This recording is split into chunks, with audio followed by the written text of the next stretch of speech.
भारत एक ऐसा देश जहां विविधताओं, विभिन्न संस्कृतियों और अनेक आस्थाओं के बीच लोगों में एकता है। और शायद यही वजह है कि आप भारत के किसी भी कोने में चले जाओ, आपको वहां एक ऐसी अनोखी कहानी सुनने को जरूर मिल जाएगी जो कि आपको एकदम आश्चर्यचकित कर देगी। अब मैंने अपने चैनल पे कई बार अर्बन लेजेंड्स को कवर किया है, लेकिन यूजुअली वो दूसरे देश के होते थे। लेकिन आज की वीडियो में हम कुछ ऐसे इंडियन अर्बन लेजेंड्स की कहानी को जानेंगे जिनके बारे में शायद आपने कहीं ना कहीं जरूर सुन रखा होगा। So now with that said, let's roll the intro.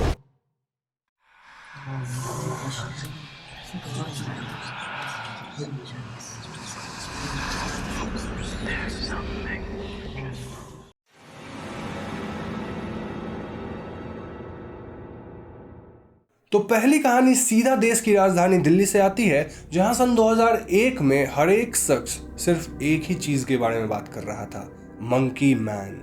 जी हाँ, 2001 की शुरुआत में एक अजीब सी बात फैलने लग गई थी, जिसके हिसाब से कोई क्रीचर लोगों पे अटैक कर रहा था और ये क्रीचर एक मंकी जैसा दिखता था। लोगों का कहना था कि इसके घने काले बाल थे, इसकी आंखें लाल लाल सी थी जो कि चमकती थी, इसके क्लॉज मेटल के थे और ये एक मेटल हेलमेट पहनकर एक छत से दूसरे छत पे कूदता रहता था। ये तकरीबन 4 फुट लंबा था और जब ये एक बिल्डिंग से दूसरे बिल्डिंग के छत पे कूदता होता था तो उस वक्त अगर कोई बिल्डिंग पे होता तो वो उस पे अटैक कर देता था। अब लोगों के हिसाब से यूजुअली ये मंकी मैन रात को ही अटैक करता था और यही वजह है कि उन दिनों लोग छत पे सोना तक बंद कर दिए थे। अब ये बात इतनी ज़्यादा फैलने लग गई कि इसके कई वर्जन सामने आने लगे। जैसे कि किसी कहानी में मंकी मैन 8 फीट लंबा होता था, वो काफ़ी मस्कुलर भी होता था और वो एक 3 बटन वाला शर्ट पहने होता था। हमारे गांव की तरफ तो ये कहानी भी चलने लग गई थी कि मंकी मैन के पैर में स्प्रिंग है और यही वजह है कि वो एक बिल्डिंग के छत से दूसरे बिल्डिंग की छत पर इतनी आसानी से कूद जाता है। उन दिनों दिल्ली में हाल ये था कि अगर लोगों के घर में चोरी भी हो जाए तो लोग मानते थे कि ये काम मंकी मैन ने किया है और ये बात इतनी ज़्यादा बढ़ गई कि एंड में मीडिया भी इसे कवर करने लगी।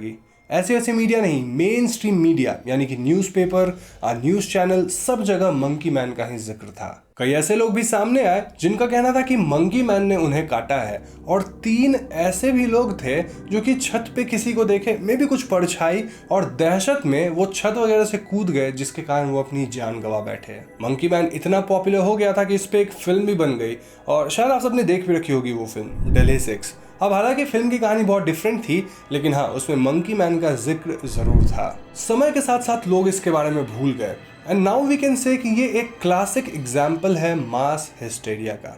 जी हाँ, कई बार ऐसा होता है कि लोग एक चीज़ में इतना ज़्यादा बिलीव करने लग जाते हैं कि उनके आसपास कुछ भी हो, वो यही मानते हैं कि उनका जिस चीज़ में बिलीफ है उसके कारण ही वो चीज़ हुआ है। फॉर एग्जाम्पल, मंकी मैन जब आया था तो कई लोग सामने आए जिन्हें मंकी मैन ने काटा था या नोचा था, ठीक है। अब जब उन लोगों का टेस्ट किया गया तो पाया गया कि एक्चुअली में उन्हें किसी जानवर ने काटा है। बट ये तो सेल्फ कॉन्ट्राडिक्टरी हो गई ना।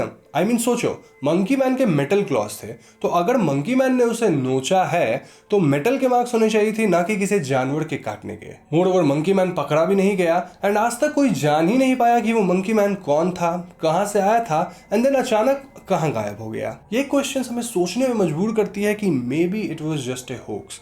और यहाँ मैं आपसे आपकी ओपिनियन मांगूंगा, बिकॉज आई एम श्योर कि आप में से कई लोगों ने इस मंकी मैन के बारे में ज़रूर सुन रखा होगा।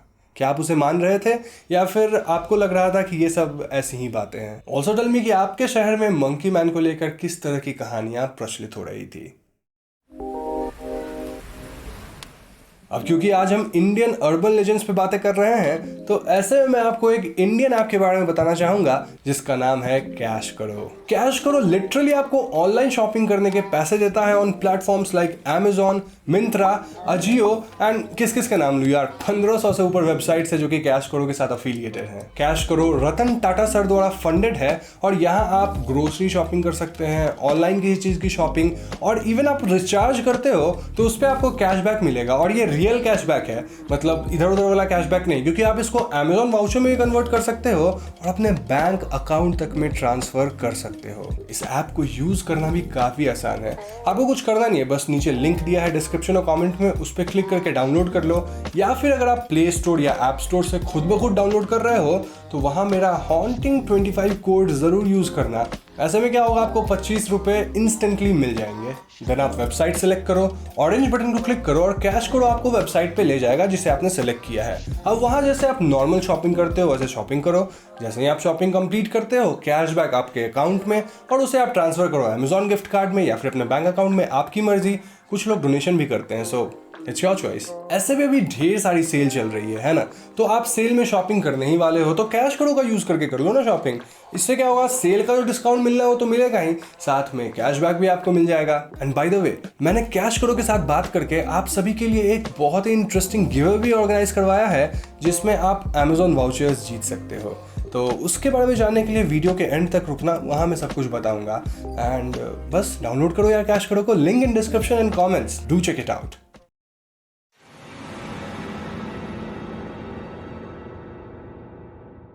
दिल्ली के मंकी मैन की स्टोरी की तरह यूपी की मुंह नोचवा की भी काफी यूनिक स्टोरी है जिसने यूपी के लोगों को काफी पैनिक में डाल दिया था। अब मुंह नोचवा जो शब्द है, इसका लिटरल मीनिंग होता है मुंह नोचने वाला, और यूपी बिहार के साइड हम लोग इसे इस तरह से ही बोलते हैं, मुंह नोचवा या फिर समथिंग लाइक दैट। और ये जो क्रीचर था, ये रात के समय लोगों का मुंह नोच लेता था। इसकी चर्चा बलिया गाजीपुर बेल्ट से शुरू हुई थी और धीरे धीरे पूरा देश इसके बारे में बातें कर रहा था। लोग रात रात भर जग कर निगरानी कर रहे थे क्योंकि वो अपने परिवार वाले को मुंह नोचवा से बचाना चाहते थे।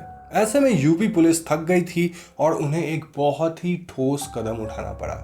उन्होंने आईआईटी कानपुर से एक साइंटिस्ट की टीम भेजी जो कि मुंह नोचवा के ऊपर रिसर्च करते, लेकिन इन साइंटिस्ट को किसी भी तरह का ठोस सबूत नहीं मिला और उनका मानना था कि मुंह नोचवा कुछ नहीं, बस लोगों का वहम है और उनके द्वारा फैलाई गई कुछ बातें हैं। यहाँ मैं आपको बताना चाहूंगा कि कई लोग मुंह नोचवा को एलियन मानते थे, वहीं कई लोग का मानना था कि ये किसी तरह का इंसेक्ट यानी कीड़ा है। इनफैक्ट कई लोगों को एक बहुत ही विचित्र सा इंसेक्ट मिला भी था और उन्होंने उस इंसेक्ट को पकड़कर एक जूलॉजी के प्रोफेसर के पास भेज दिया था क्योंकि उनका मानना था कि यही इंसेक्ट मुंह नोचवा है। अब प्रोफेसर ने जब उस इंसेक्ट को देखा तो उन्होंने बताया कि ये एक बहुत ही रेयर स्पीसीज है ग्रास हॉपर का, यानी कि वो मुंह नोचवा नहीं था।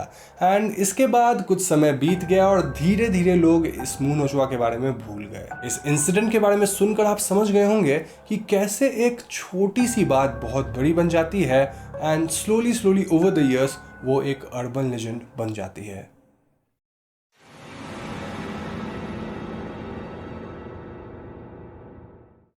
नब्बे के दशक में बेंगलुरु में एक बहुत ही अजीब सी बात फैलने लग गई थी।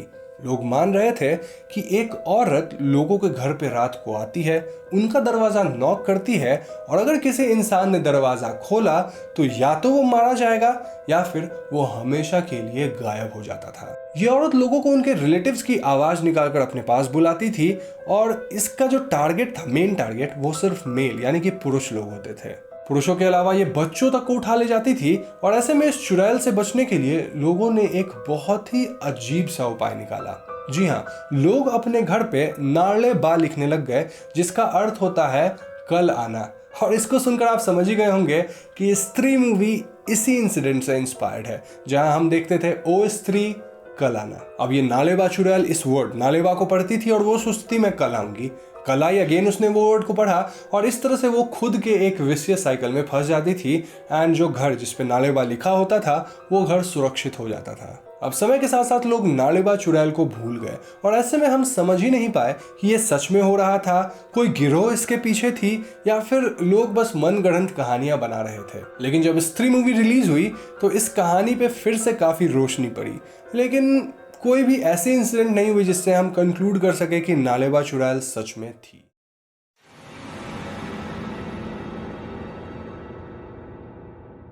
Okay, frankly tell me, how would you feel अगर मैं आपको कहूं कि हिमेश रेशमिया के पास भूतों को बुलाने की ताकत है? बहुत अजीब सी बात है ना, लेकिन लोग इस बात को बिलीव करते थे। जी हाँ, गुजरात के एक गांव में हिमेश रेशमिया की one of the most hit song झलक दिखला जा को बैन कर दिया गया था क्योंकि लोग मान रहे थे कि इस गाना को गाते ही गाने वाला भूत को अट्रैक्ट करके पॉजेस हो जाता है। स्पेशली वो एक बार आजा आजा वाला जो लाइन है ना, उसको गाने से भूत सच में आ जाता है और जो गा रहा है उसे पजेस कर लेता है। ऐसे में गांव के मुखिया ने फरमान जारी किया कि झलक दिखला जा वाली जितने भी सीडी या कैसेट्स हैं उन्हें जला दिया जाए और इस गाना को उस गांव में बैन तक कर दिया गया था। अब यहाँ एक अमेजिंग बात यह है कि झलक दिखला जा ऐसी पहली सॉन्ग नहीं है जिसपे इस तरह के एलिगेशंस लगे थे गुजरात में। इनफैक्ट एक गुजराती सॉन्ग सनेदो सनेदो के बारे में ऐसा कहा जाने लगा था कि इस गाना की मदद से विचेस जो है ना वो औरतों को पकड़ लेती है।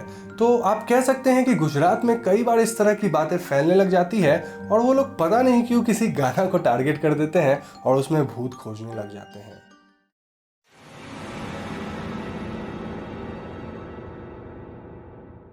अब इंडिया के पास भी अपना एक बिगफुट है जिसे मंदे बारूम के नाम से जाना जाता है। इंडियन बिगफुट मेघालय के गारो हिल्स में रहता है जिसकी हाइट लगभग 10 फीट है और इसका वजन 300 किलो से भी ऊपर है। अब बाहर के बिगफुट से कंपेयर किया जाए तो इंडियन बिगफुट जो है वो हर्बीवोर है, यानी कि वो पेड़ पौधे, फ्रूट्स, वेजिटेबल्स ये सब खाता है, जबकि हमने सुना है कि बाहर बिगफुट ह्यूमंस तक को मार देते हैं, लेकिन यहाँ ऐसा कोई केस नहीं है। दिखने में ये काफी विशालकाय है और ये ब्लैक या फिर ग्रेश कलर के एप की तरह काइंड ऑफ वैसा ही कुछ दिखता है। अब फॉरेस्ट ऑफिशियल्स की माने तो उनका कहना है कि ये सब जो बातें बिगफुट के बारे में बताई जा रही है ये सब झूठ है और उन्होंने कभी भी हिल्स में या फिर फॉरेस्ट में बिगफुट को नोटिस नहीं किया है। लेकिन मेन स्ट्रीम मीडिया या फिर वहाँ के लोकल लोग इस चीज में काफी बिलीव कर रहे थे और यहीं से बिगफुट की कहानी यानी कि मंदे बारूम की कहानी काफी ज्यादा फेमस होने लगी थी। अब ये बिगफुट की बातें कई सारे देश में चलती है, जैसे यूएस में अपना एक बिगफुट है, फिर इसके अलावा मेक्सिको में कहा जाता है, ब्राजील में भी, और हर जगह बिगफुट के अलग अलग नाम दिए गए हैं। सो वी कैन से कि ये जो अर्बन लेजेंड है ये काफी कंसिस्टेंटली हर जगह पे पाया जाता है, लेकिन ये कितना सच है मेरे हिसाब से तो ये सच नहीं है, बट आप शायद इसमें भरोसा कर सकते हैं। अब इन पांचों के अलावा कई और भी ऐसे अर्बन लेजेंड्स हैं इंडिया में जिनके बारे में हम बातें करें तो ये वीडियो घंटों लंबी हो जाएगी। इसलिए मैं सोच रहा हूँ कि अगर इस वीडियो पे अच्छा रिस्पॉन्स आता है तो मैं इसका एक फॉलो वीडियो बनाऊंगा। चलो एक सीरीज ही बना सकते हैं इस पे, डिफरेंट पार्ट्स, जहां हम डिफरेंट इंडियन अर्बन लेजेंड्स के बारे में बातें करेंगे, जैसे चुड़ैल, राक्षस या फिर कई बार ब्रह्म राक्षस, आप लोगों ने कई बार मुझे बोला उसके बारे में। तो इन सब पे हम बातें करेंगे, लेकिन इट ऑल डिपेंड्स कि इस वीडियो पे रिस्पॉन्स आपका कैसा आता है। अब जो लोग यहाँ तक वीडियो के एंड में बने हुए हैं उनको मैं कैश करो द्वारा ऑर्गेनाइज की गई गिव अवे के बारे में बताऊंगा। कैश करो is an all in one app जो तुम्हें ऑनलाइन शॉपिंग करने के फ्री पैसे दे रहा है। जस्ट डिस्क्रिप्शन या फिर कमेंट में दी गई लिंक से कैश करो ऐप को डाउनलोड करो या फिर डायरेक्टली डाउनलोड भी कर सकते हो app store and play store से, लेकिन उस केस में आपको हॉन्टिंग 25 कोड यूज करना होगा। नाउ साइन अप करने के बाद मजे से शॉपिंग करो, एक शॉपिंग एटलीस्ट करना होगा, मे बी एक छोटा सा रिचार्ज ही चलेगा और ऐसा करते ही आप गिव अवे में एनरोल हो जाओगे। अब जो 4 लक्की विनर्स होंगे उनको मिलेगा Amazon वाउचर वर्थ 200 रुपीज, मतलब फ्री के 25 रुपए, फ्री का cashback and a chance to win giveaway prize. तो अभी कैश करो डाउनलोड करो और पैसे बचाओ, I mean हर चीज पे कैशबैक कमाओ।